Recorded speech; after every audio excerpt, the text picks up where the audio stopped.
Would you sell out for $1 billion? No. Because there's no difference in my way of existence currently between doing what I'm doing and making the amount of money I'm making now and $1 billion.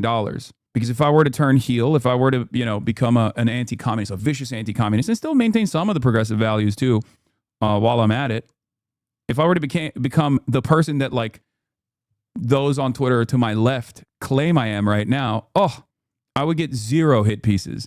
Every day would be another Glaze sesh, the Joe Rogan of the left, shepherding young men out of the dangerous pits of radicalization and shepherding them in the direction of the Democratic Party. A man who really wants to save America. Okay? Oh, it would be great.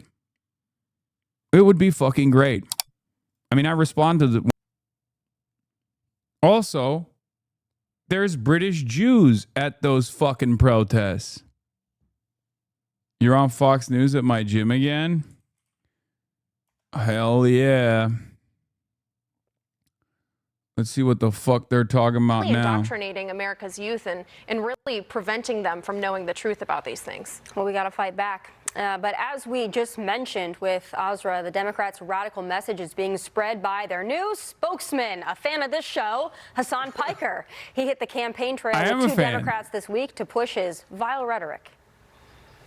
We all know the Republicans are corrupt. We all know that they're monsters, they're racist, they traffic in hatred. Yeah. But we are here to say we are no longer going to vote for do-nothing Democrats either. This is not just a battle that we are fighting against the Republicans, the fascists, the reactionaries, but we are also fighting for more responsive politics to make sure all of your voices are heard.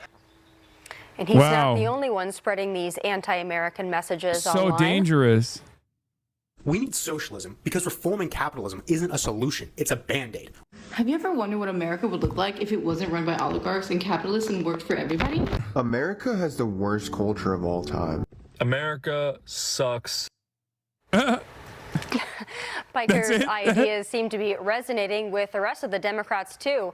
Less than half of the party has a positive view of capitalism, while 2/3, well, they support socialism, whether they know what it is or not. Dr. Siegel, I want to talk about some of these podcasters and the influence that they have. Listen, I love the First Amendment. Hasan Piker has got the right to go out there and say whatever he wants, but there seem to be more and more young people that have caught on to what he's doing. But we should maybe throw him in jail. It's resonating with them. Do we have to worry about young people gravitating towards socialism in a way that's going to disrupt our elections and give us more socialists like Mamdani? Yes. And the reason we have to worry is something Asra just pointed out. It was such an honor that she brought up an old book of mine, The Inner Pulse, because I talked there about what makes somebody cognitively susceptible to something.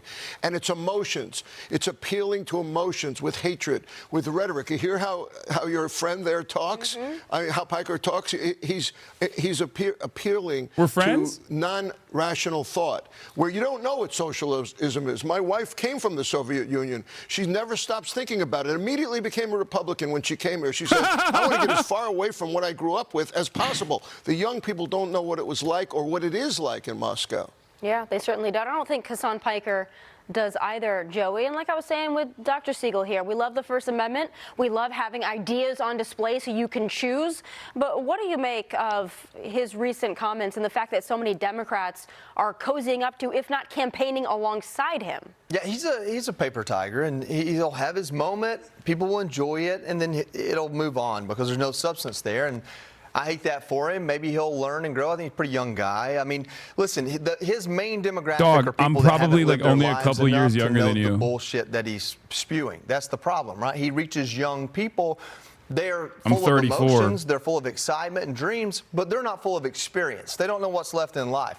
This is a guy that was raised in a rich household, went to good schools. He says his dad lost everything. I don't have a reason to disbelieve that. But up until that point, his dad made his money on futures trading. So he knows exactly what this system is that he's upset at. It paid for his entire raising. But on top of that, he sits in a $3 million house in West Hollywood and does these videos. From the time of going to college, all he's ever done is talked for a living. He's never, I don't know, laid brick and block, framed a house, welded something. He's never done something to where the fruit of his labor is something that will outlast him. He makes videos online. So he can advocate for workers in this country for That's the rest what you of his do life. too? He'll never understand them, thus he'll never understand what they want, what they actually want, and what they want is a chance at mobility. He is an entrepreneur. I'm sure he owns a company to get his videos out there. Why would he advocate to take that dream away from the welder or the plumber or anyone else by straddling them and chaining them to some union that one day the government controls? Oh, yeah. But that's Unions what he are does bad. because he doesn't know any better. He's a little young guy. He'll grow and learn, and he'll figure it out. And then hopefully there's enough grace there that we'll welcome him on this show when he does. Socialism and communism. A lot of those countries don't have the First Amendment, and you can't make your videos and post them online. Just fruit for thought. But still ahead on a jam-packed big Wait, week. what the fuck? But they want that here. Okay, they didn't even, this was actually kind of polite. I like that their argument was, you know, he's just a rich guy. He doesn't know what it's like to be a worker. It's like, okay, in spite of my background, I have a much better understanding of the problems that the American labor force faces than a fucking Fox News commentator, clearly, you know. You just advocated against labor unions. That's not even a concession at that point. It's like bare minimum. Unions are the first necessary step. They want to convert you. They said they want to give you a job. Yeah, I see that. Also, their guy is Donald Trump. Donald Trump comes from a real estate dynasty. He's an unbelievably wealthy person. He's never had to fucking work a day in his life. At least I did, you know? Everything they just said is basically glass house. They make their living talking politics, and they're not tradesmen. Yeah, I know. Yeah, if only I laid one brick instantly in the aftermath of laying that brick, I'd be like, I hate labor unions. That was interesting, though. They were basically like, hey, we like what we're hearing. This guy clearly has a little bit of emotion, so maybe we should bring him on our team. But yeah, I saw this earlier. This is why there's a bajillion articles in a congressional bill about him. They're scared. Today. They said you couldn't post your videos in communist countries. You literally did in Cuba and China. I know. That is also funny. Yeah, try that shit in a communist country. Try that shit in a communist country. Well, I did. I did do it in Cuba. I did do it in China, and it was perfectly fine. So,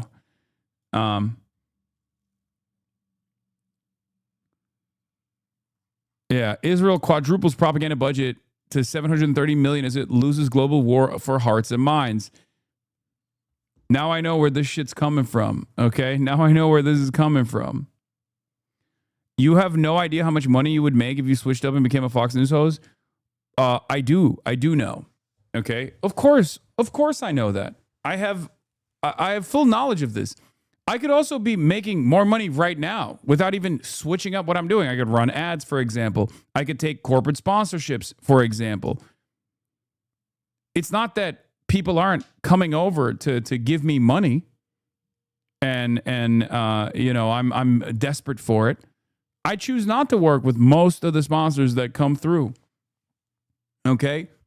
Yes, Kalshi and Polymarket both are desperately seeking this community as a viable target to sponsor. And they got unlimited funds. There's a reason why I choose very carefully who I work with, okay? And I make sure that any sponsorship I get is a good fit, and I choose not to work with most. I choose not to work with most sponsors. You'd make a few mils, but your community would be dust. To be honest, first of all, look at Van Jones. Look at Van Jones. He got $100 million from Jeff Bezos. If money is all I cared about, I wouldn't even need to go all the way to the right. I could just be a pro-Israel, liberal, right? A conservative liberal. I'm sure plenty of these outlets that are, you know, calling me a demon would love a story about rehabilitation. A guy who was inside of the movement, a guy who was deeply embedded in the socialist movement, one of its leaders, as a matter of fact, the arch communist turned capitalist once he learned the dangers of communism, once he truly faced it for the first time ever. Do you know how many funds would be expended in that direction? Do you know how much money they would love to fucking throw my way for me to turn around and just be like, yeah, this communism shit was so fucked up. I just never understood the dangers. Okay? Yeah, liberals love a redemption arc.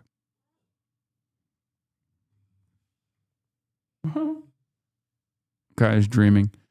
Yeah. Modi Muzz 39. Thank you for the 10 gifted subs. Would you sell out for $1 billion? No. Because there's no difference in my way of existence currently between doing what I'm doing and making the amount of money I'm making now and $1 billion. Okay? Obviously, there's an unbelievable amount of difference between the amount of wealth I have, the financial security I have, and $1 billion. But from where I'm standing, I already have all of the freedoms that I need to have. If anything, the amenities that come in that situation isn't like the generational financial freedom. It's actually the lack of hit pieces. Because if I were to turn heel, if I were to, become an anti-communist, a vicious anti-communist, and still maintain some of the progressive values too, while I'm at it, if I were to become the person that like those on Twitter to my left claim I am right now, I would get 0 hit pieces. Every day would be another Glaze sesh, the Joe Rogan of the left, shepherding young men out of the dangerous pits of radicalization and shepherding them in the direction of the Democratic Party. A man who really wants to save America. Okay? Oh, it would be great. It would be fucking great. I mean, I respond to one of these guys, by the way, here. Hasan's message is vote for the party that did a genocide in Gaza, this inhumans of capitalism, Ojibwa. Okay, Hammer and Sickle account. I said AIPAC spent $9 million against Corey for calling out Israel's genocide, you fucking moron. I guess you're happy with a servant of Israel occupying this seat, but I am not. Perhaps I should just keep posting about how bourgeois democracy is a dead end for the working class and then wait for a spontaneous revolution to take shape like you are. Event, and he stabbed 2 Jewish people. And if you listen to the media and the way that they covered it, it was like a guy that was perfectly sane and went on a rampage against Jewish people, specifically because he was pro-Palestine, right? Except it turns out he also stabbed a Muslim person too. And yet I didn't know about it until after I read beyond the headlines, because the way that they covered it, the way that they have covered this guy is that he's like a pro-Palestinian guy who just went out and sought out revenge. The 45-year-old man has been arrested on suspicion of attempted murder and remains in custody following a checkup at the local hospital. He has a history of serious violence and mental health issues, and that investigation continues. Let me say a few words about what this was. Let me be clear. This is an attack on one community. An attack on one community is an attack on all London's communities. This was an attack on Londoners. It is an attack on British Jews. Too many Jewish people in this country feel they have to make choices that no other Briton ever has to make. That's also kind of crazy to say, because right after Keir Starmer came into office, I recall there were literal directed pogroms against all refugees in the country, specifically against Muslim refugees in the country and anyone who looks to be Muslim. So the idea that this is like the idea that the hate crimes only go in one direction is crazy, when they were fucking firebombing hotels that they there were known refugees staying inside of those hotels. They were literally fucking throwing Molotov cocktails at the exits. We watched it unfold. The idea that this is exclusive to Jewish people in the UK is crazy. The UK is incredibly fucking violent and incredibly racist towards anyone that they consider at any given moment to not be fully British. Okay. Of course, Keir Starmer's response to that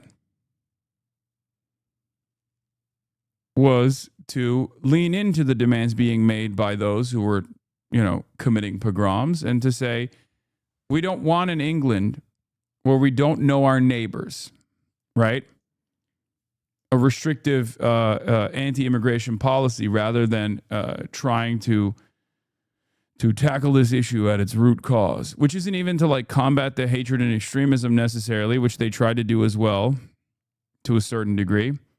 But it's more so to tackle the underlying social services that are in a dire state of disrepair that has caused people to lose their fucking minds and assume that the reason why they don't get the proper healthcare treatment from the NHS is because of migrants, not realizing that it is the migrants that keep the NHS operational.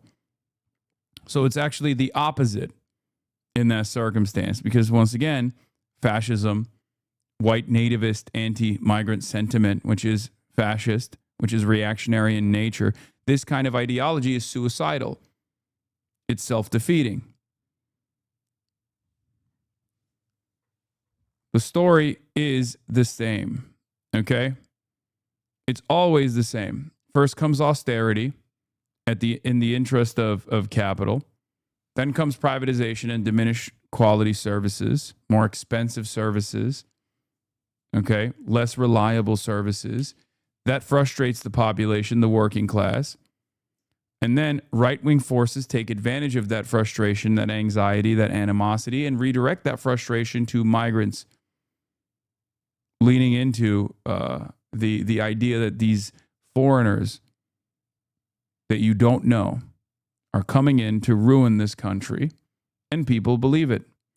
This is an endless fucking feedback loop. The solution to that is to say, no, these guys are just your neighbors. They're not any different than you are. They have the same class interests. We must solve the underlying problems in British society. All of this, of course, ironically enough, dramatically escalated after Brexit, which was following the same exact trend. This guy had a history of stabbing. He stabbed 2 cops and a dog before 2008. He was in psychiatric ward, but they let him out, which hasn't been disclosed why. He stabbed a Muslim not long before he stabbed 2 Jewish people.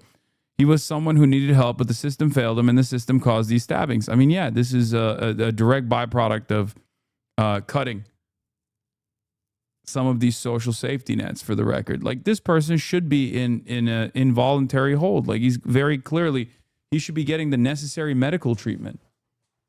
Or he was supposed to be getting the necessary medical treatment.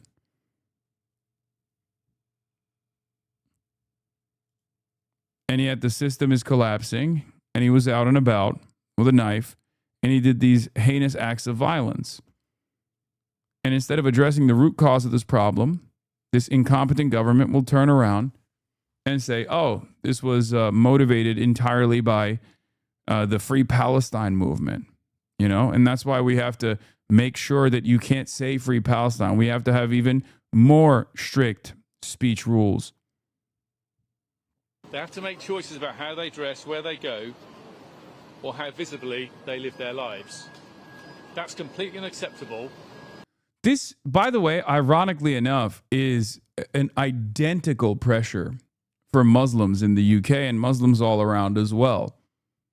That's what's so crazy to me, at least. In my analysis, in my interpretation, everything he's saying, you could just say about Muslim people living in the West, and it would fit so perfectly. This isn't to say that Jews in the UK don't have these similar fears. I believe they do. Okay?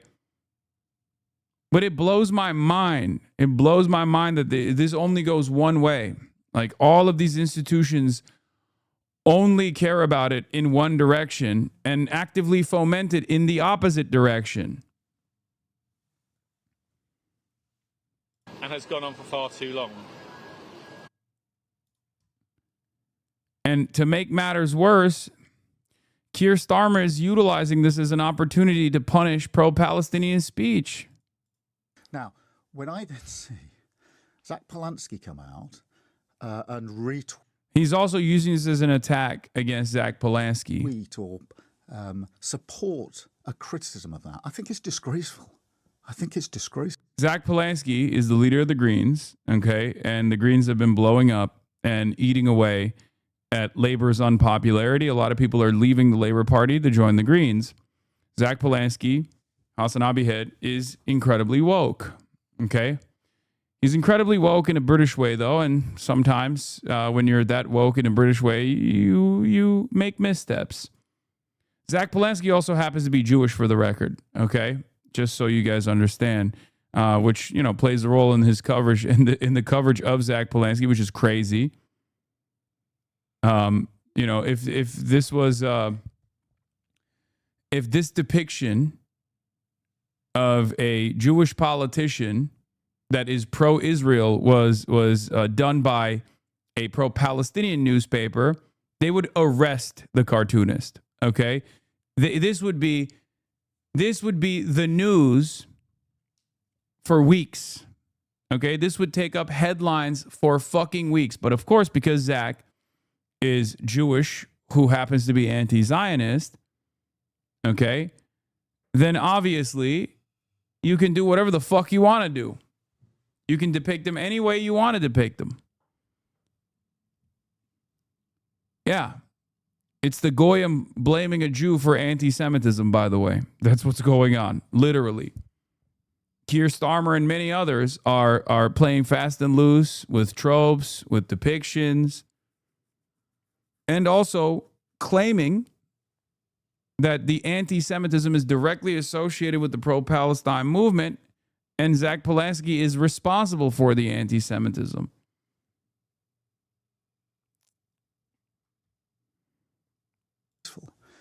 I've no doubt in my mind that those officers probably thought their own lives were at risk. And if you see the footage, there's a lot of people in the scene as well. Now, that didn't turn out to be the case, thankfully. But this is the thing about policing. And I learnt it firsthand in Northern Ireland when I was working with the police over there. I sat in the control rooms when they were making decisions about operational matters. You have to make a decision in a split moment according to the situation as you understand it to be. And for politicians to wade in, as Zach Polanski did, is disgraceful. He's not fit to lead any political party. Now, when I then see Zach Polanski come out and retweet... Yeah, Zach Polanski retweeted something that was critical of the way the police dealt with it, apparently, because they were like kicking the dude after he got tased, okay? Which, you know, optically speaking, isn't the greatest approach to the subject, right? Maybe a little too woke for British society's taste. They kicked him on the head like 5 times. Zach was not wrong. They made a decision to kick him on the head 5 times while he still had a knife. Only a third Jewish community officer thought to disarm him first. Yeah. Keir Starmer thinks a retweet should disqualify someone from leading a political party, but that appointing the best pal of the world's most notorious pedophile as ambassador to Washington shouldn't. Be serious, says Aaron Bastani. Nah, watch the vid. It's insane.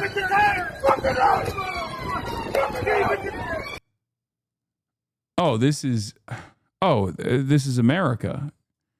Oh, I didn't realize they were doing American-style apprehensions here. Shit, my mistake. Yeah, that's unbelievable, and it's rank police cruelty, police brutality, and it's also straight up exactly what happens in America all the time. The only distinction here is that they don't have lethal arms here. They're using a taser. Get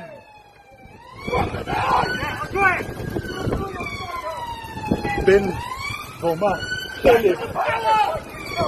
Oh, they.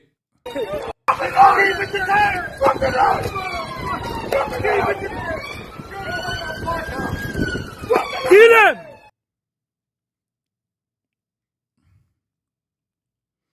Only guy in the olive shirt thought to go with the knife. I think he's a Jewish community police officer. What is it called? Like Shomrim or something, right? I mean, brother, he has a knife in his hand. Bro, have you guys seen the way, awful optics law, he's got a knife in his hand, dude? No, I'm saying, first of all, I'm an American, okay? I've seen American cops do this to someone that has no weapon whatsoever, okay? And not even in the aftermath of a stabbing incident. It's still brutality regardless, because if you have the capacity to disarm someone, no matter how heinous their crime is, without kicking them in the head, you do it. Because every action that cops are supposed to take in the situation, again, these are not normal people. These are officers of the law. They have a totally different set of standards in the way that they behave. Okay? Or at least they're supposed to. And I thought, perhaps foolishly, that they do in the UK behave by the book. Right? That's the reason why the third guy walks up and just takes the knife out of his hand, which doesn't stop the cops from continuously kicking him in the back of the head.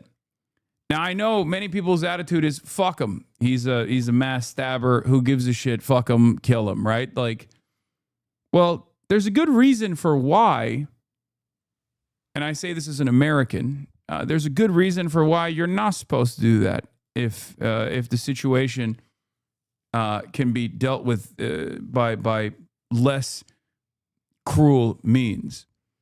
Because a society that looks at this and justifies this act of violence will justify this act of violence elsewhere as well. And I, again, am repeating this statement as an American, okay? That's why I'm telling you, I know what that looks like when cops are allowed to do this sort of thing. If the person is almost, if the person is basically incapacitated on the ground, and you see officers of the law kick them in the head numerous times, and you say, no, that's fine. You know, they were behaving like you would, right? Well, they're not you. They're not you. They have a totally different, they have totally different rules of engagement. They're supposed to be trained to de-escalate. They're supposed to be trained to apprehend with the least aggressive means possible, right? You are wrong on this one. He had a knife in hand, already tased. Absolutely not abuse of force here in the UK. I'd be shocked.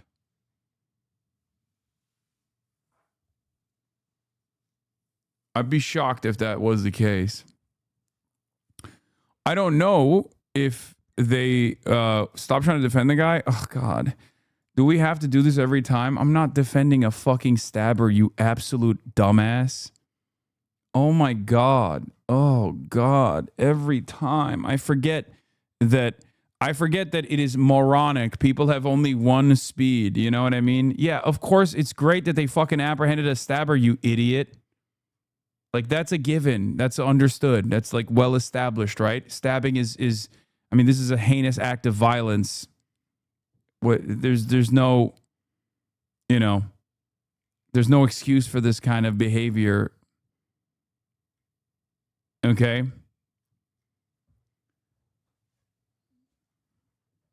Every single action taken in the apprehension is supposed to be treated as, is this actually advancing a successful apprehension, or is this someone who is like angry and just taking out his anger on a person?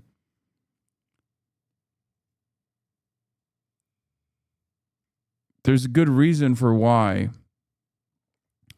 Hopefully it'll be, hopefully there will be enough necessary nuance to have a conversation like this in a community like mine. But I worry that the UK will become the United States of America. I hope the British people in my chat that are watching right now will understand that you let this kind of stuff slide because you're like, oh, it's a passionate moment. It's a heated moment. Okay.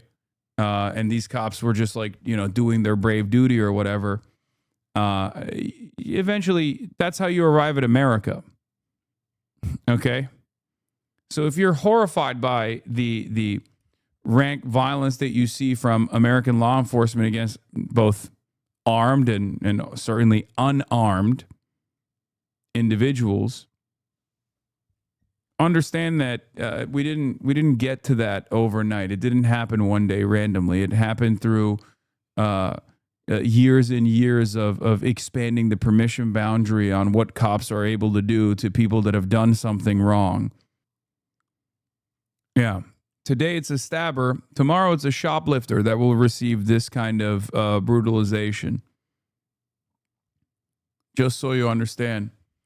And given the trajectory of the UK, maybe it's someone who says free Palestine that will be on the receiving end of this brutalization. Today it's a stabber. Okay. Yesterday it's a shooter. Today it's a stabber. Tomorrow it's a shoplifter. And the day after, it'll be someone who's saying they support Palestine action. That's how it goes. I'm telling you from personal experience. I'm telling you from someone who lives in a country where there are no standards for use of force. The United States of America is insane with this shit. We have totally normalized it and we totally justify it. So it's a warning. If your immediate inclination is to say, oh, well, sucks to suck, just remember, it will escalate. It will get worse.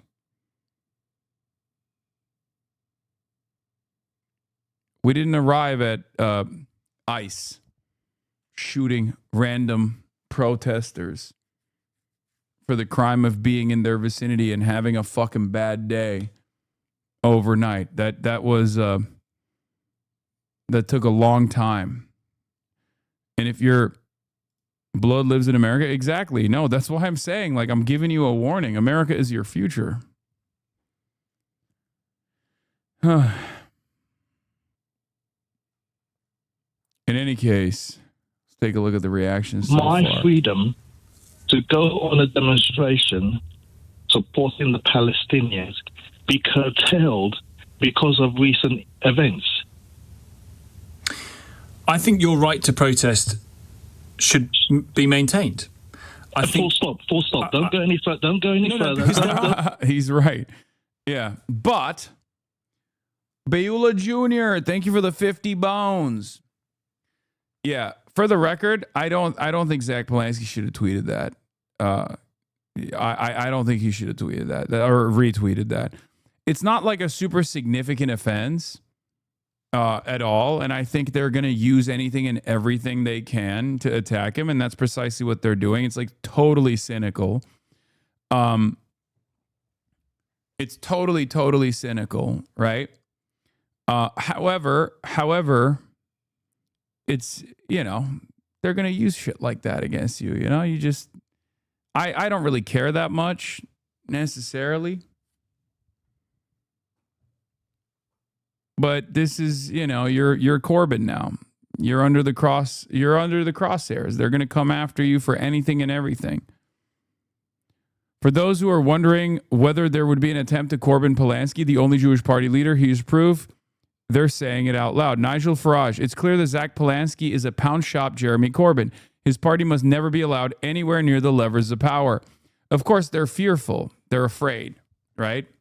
They're truly scared of a rising left flank, a true left political party led by, being shepherded by a true left leader who isn't anti-Zionist, and that's precisely the reason why they're doing it. And only in the UK would you expect a fucking Nazi-adjacent politician like Nigel Farage shit on a Jewish party leader. And then the overwhelming majority of right-wing media, which is British media is terrible, right, will turn around and agree with the Nazi adjacent, with the Nazi adjacent party leader. And we'll say, yeah, this Jew is responsible for the rise of anti-Semitism. Yes, he's doing it Jewishly. The perfidious Zach Polanski must be stopped before he dangerously increases anti-Semitism. I, Nigel Farage, will put an end to his Jewish tricks. It's incredible.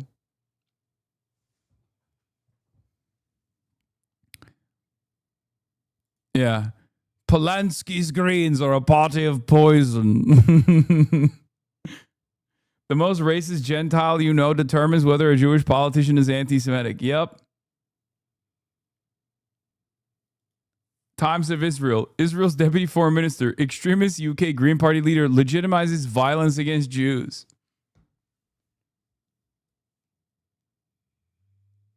Ay, ay, ay. What a time to be alive, man. What a time to be alive.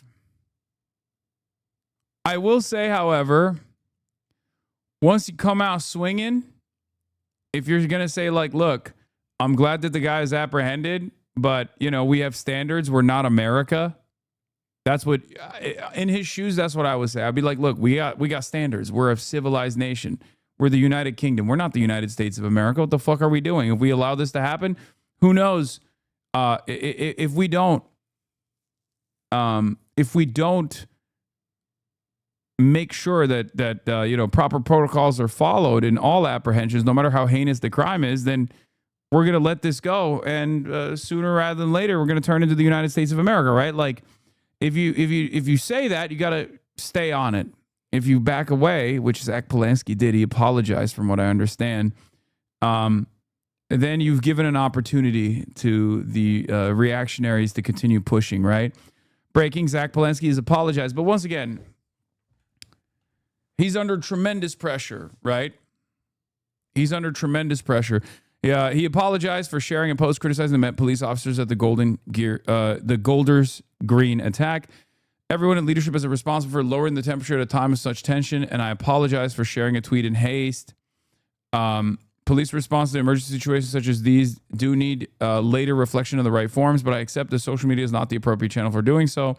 I've invited Mark Rowley to meet with me to discuss the police response and the wider issues raised in his letter.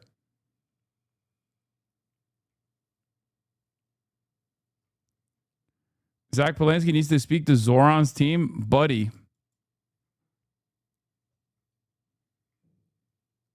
I think Zoran apologizes a bit too much, too. But I'm glad that, yeah, Zach apologized for the how, but not the what, which is an okay sign. Yeah.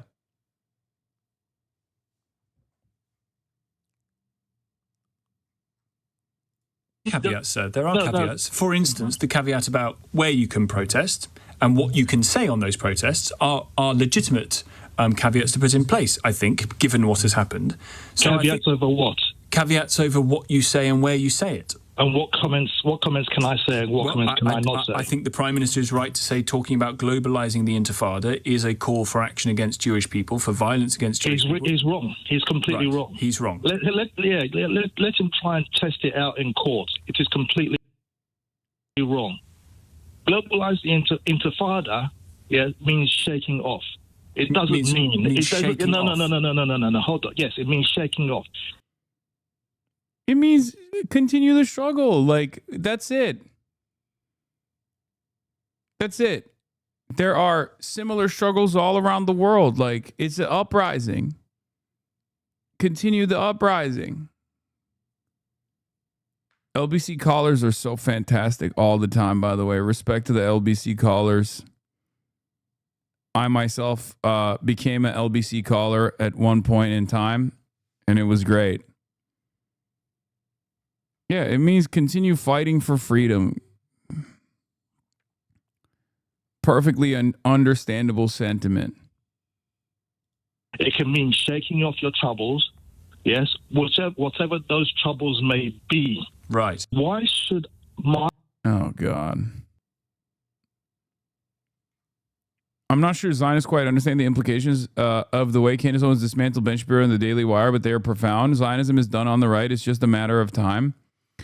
I think Candace Owens did play a big role in this. I don't know if like she was single-handedly responsible for the demise, though. My dad only listens to LBC in the car, and I swear to God, I get rage-baited so much. UK. The UK government and the manufacturer of blame. Keir Starmer and his government exploiting an act of violence it failed to prevent in order to criminalize dissent, scapegoating protests rather than confronting its own negligence, incompetence, and appetite for repression. Chris Kunzler, our boy in the UK, doing the work. Let's take a look at what he had to say. Then there is no way you can understand how insane the last 2 days have been, because our government is currently trying to ban yet more protests and marches, and their justification is an attack that was carried out against Jewish people in London 2 days ago. And they say that it is the protests and slogans at the protest that radicalized the man to do this. But this stands up to absolutely no scrutiny, because on the day of the attack, the man literally targeted one of his friends called Ismail Hussein. He tried to kill him too.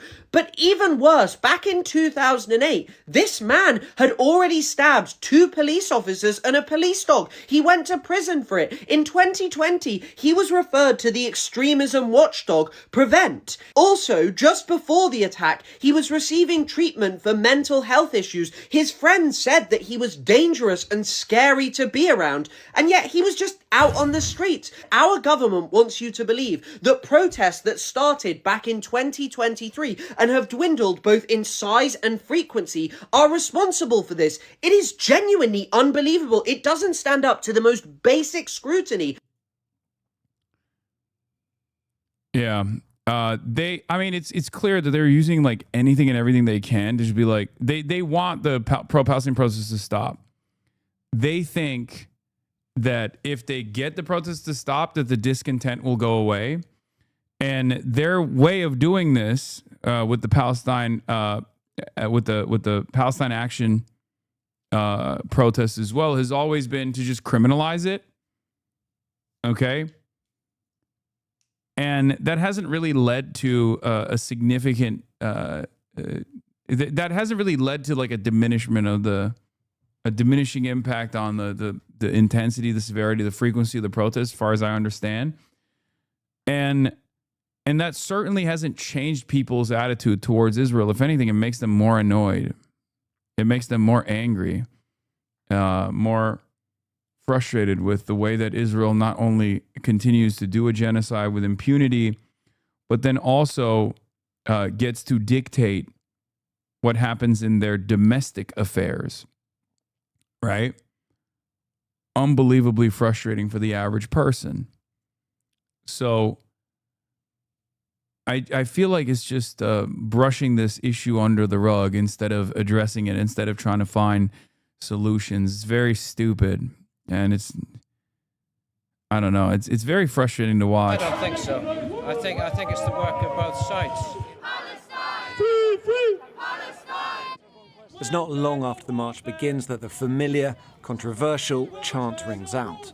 From the river to the sea, a lot of people... Welfare, not warfare. The man with the microphone didn't want to talk. He was busy. You know, I've heard chanting from the river to... Oh, from the river to the sea. Don't you feel like this is a dangerous chant? Bro, you know what's dangerous, buddy? 2,000-pound bombs. You know what's dangerous? The Royal Air Force giving the Israeli Air Force targets to strike, which happens to be mosques, which happens to be civilian sites in Gaza. That's the real danger. It's not dangerous to call this behavior out. It's not dangerous to oppose this. Our priorities are so out of whack, man. Yeah. What's dangerous is selling the weapons to the Israeli state, weapons that they use to commit genocide, weapons that they use to turn Lebanon into Gaza now. It's not the words opposing this violence that is violent itself. It's the violence itself. To the sea, a lot of people would say that is an anti-Semitic slogan. Well, they say it is, but they know it's about everybody who lives in that region living under democracy without any kind of apartheid regime or anything like that. Other people interpret it as wiping the Jewish state of Israel off the map. I don't see why there's any need for anything like that, why you would actually interpret it that way.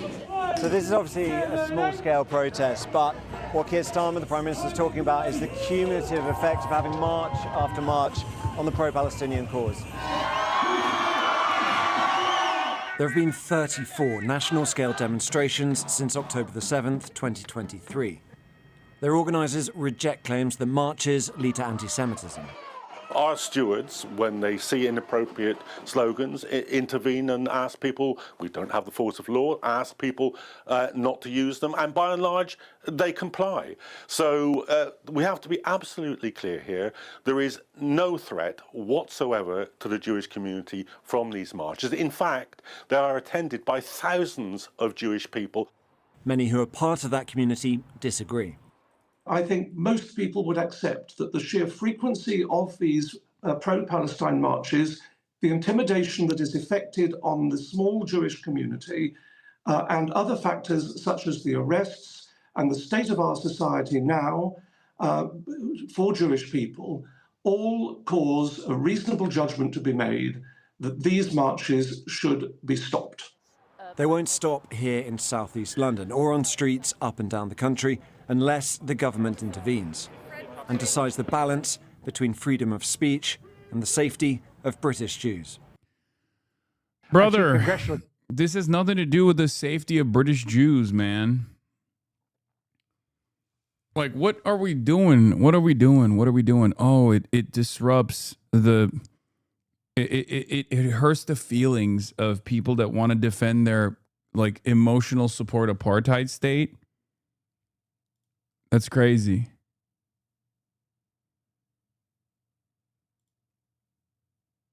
That's crazy.